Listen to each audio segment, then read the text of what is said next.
Symbolicong interpretation of the Phili.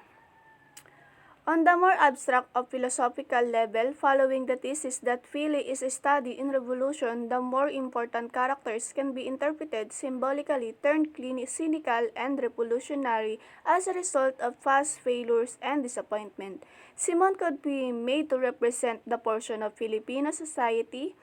which tired of the officers' rule wanted that rule to overthrown at all costs but had no systematic plan for the new society if the old one is overthrown. So, ang sabi dito, sa mas malubha o pilosopika na antas na kasunod ng atas na thesis, ang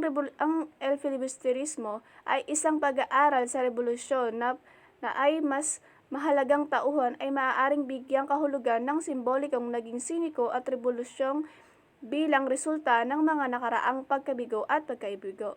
na maaaring gawin ni Simon upang kumatawan sa bahagi ng lipunang Pilipino na pagod na sa mapang-api at tuntunin at ay nais na magpasyang ibagsak sa isang gastos ngunit walang sistematikong plano para sa bagong lipunan sa tipikal na malampasan. Maria Clara, who, after suffering from untold physical and spiritual abuse for at least 13 years, at last dies can still be made to symbolize in the Phili that friar-dominated culture which is symbolized in the Phili friar-dominated, now ripe revolution that there is no eventual union between Simon and Maria Clara, not even meeting between the two since they parted 13 years ago, is significant. Si Maria Clara ay matapos na maghirap mula sa mabigat na pagpisikal at espiritual na pang-aabuso na hindi bababa sa 13 years, sa wakas ay maaari pa ring gawing sagisag sa el filibusterismo. Ang mga fraile ay walang tuluyang pagsasama sa pagitan ni Simon at Maria Clara na hindi nagtagpo sa pagitan ng dalawa mula nang maghiwalay sila ng 13 years ago ay makabuluhan. Senyor Pasta, the idealist turned mercenary could be made to represent that portion of Filipino society who have abandoned their noble social ideas and have become truly self-seeking opportunities, serving only the interests of those who have hired them. Senyor Pasta ay ang idealistang ginawang mersenaryo ay maaaring kumatawan sa bahaging iyon ng lipunan ay naging labis na naghahanap ng oportunista na naglilingkod lamang sa interes ng mga umupa sa kanila. Isagani, I am a student who is inspired by high ideals for his country, but a critical moment apparently and unwittingly forget those ideas for selfish reasons, could be made to symbolize the untested and unreliable idealism of segment of the educated Filipino youths of the time. Si Isagani, isang mag-aaral na binibigyang inspirasyon ng matataas na mga idea sa kanyang bansa, ngunit sa kritikal na sandali na tila ay at hindi sinasadya, nakalimutan ang mga ideyang ito para sa makapangsariling kadahilanan, ay maaaring maging baliw upang sagisag na hindi nasubukan at hindi maaasahang ideya ng segment ng mga edukadong kabataan sa panahon. Paulita Gomez, the helpless object of Isagani affections, a girl who is more free from the fetters of convention than Maria Clara, can be made to represent that portion of Filipino womanhood, still half-breed like Maria Clara, which is relatively enlightened but which itself almost truly bereft of love of country and of a desire from the social good. Si Paulita Gomez ang walang halong bagay na pagmamahal ni Isagani sa isang batang babae na higit na malaya sa mga kadenang pag-uusap kaysa kay Maria Clara, ay maaaring gawin upang kumatawan sa bahaging iyon kung ang pagkababae ng Pilipino ng Pilipino ay kalahating lahi din tulad ni Maria Clara, na medyo napaliwanag ngunit kung saan ang sariling nito ay halos lubos na nawala ng pagmamahal sa bayan at pagnanasa sa basya ng kabutihan sa lipunan. Basilio, the medical student who, despite the extreme sufferings undergone by his family as a result of clerical perfidy and cruelty, refused to entertain any revolution, through even in the face of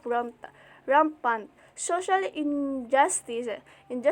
could be made to symbolize that segment of the educated Filipino society which has been so brutalized that it has become insensible to the social welfare. Basilio, ang mag-aaral ng medikal sa kabila ng matinding paghihirap na dinadanas ng kanyang pamilya bilang isang resulta ng pagkawasak ng kalupitan, ay tumangging aliwin ang anumang revolusyon kahit nasa harap ng laganap ng mga kawalang katarungan sa lipunan ay maaaring gawin upang sagisag ang bahagi ng edukasyong lipunan Pilipino na napakalupit na naging insesable sa kapakanan ng lipunan. Placido Penitente is another young one who has been so disillusioned by the state of affairs he find himself as a student entertained the desire to go abroad. When shown by Simon some signs of possible uprising, he became so frightened that he could not make up his mind whether to join or not join. He persuasively could be made to symbolize those elements of Philippine society which had not yet been infused with a national sentiment of social conscience. Si Placido Penitente ay isang binata na hindi nasiraan ng loob sa kalagayan ng mga pakikipag-usap sa kanyang kinakaibigan mismo, habang inaaliw ng mga na mag-aral ang pagnanais na mag-ibang bansa. Kapag ipinakita ng mga palatandaan ng posibleng pag-aalsa, ay natakot siya na hindi niya magawa ang isipin kung sumali sa paghihimok na maaaring gawing simbolo ng mga elementong iyong taong ang lipunang Pilipino na Diyos na hindi na naitatan. Ang gulo ko ba? Don Custodio, a typical Spanish official in the country who occupies several positions despite the absence of qualification, believes that any idea does not come from him deserve not consideration as a character in Philly. Rizal portrayed him as one of who finds pleasure in developing a feeling of inferiority among the people. Don Custodio, isa pang tipikal na opisyal ng Espanya sa bansa, sumasakop sa maraming posisyon sa kabila ng kawalan ng kwalifikasyon, ay naniniwala na ang anumang ideyang hindi nagmula sa kanya ay nararapat isaalang-alang. Cabezang Tales, a victim of land grabbing by their friars, became desperate and joined the outlaws of personal revenge. He died at fever and found no justice in the court. Si Cabezang Tales ay isang biktima ng pang-aagaw ng lupa ng mga praile, ay naging desperado at sumali sa mga batas ng personal na panghihiganting at namatay siya sa lagnat at walang nakuhang hustisya sa korte.